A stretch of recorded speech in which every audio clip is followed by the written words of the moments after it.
पाहताय खरा सामना न्यूज, माध्यम डिजिटल, बातमी अस्सल।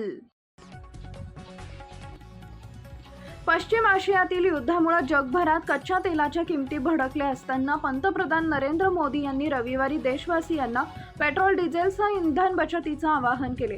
वर्क फ्रॉम होम, ऑनलाईन बैठका, व्हिडिओ कॉन्फरन्सिंग या पद्धती पुन्हा सुरू करा।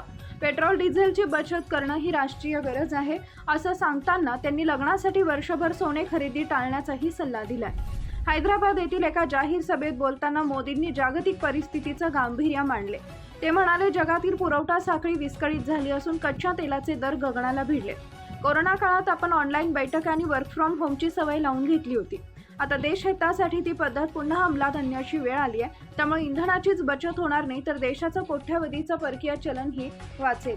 जर प्रत्येक नागरिकांना दररोज केवळ 1% इंधन वाचवण्याचा संकल्प केला तर भारत सरकारचे दरवर्षी तब्बल 14,819 कोटी रुपये वाचू शकतात। सध्या भारतात दररोज सुमारे 13,70 लिटर पेट्रोल आणि 29,40 लिटर डिझेल वापरलं जातं।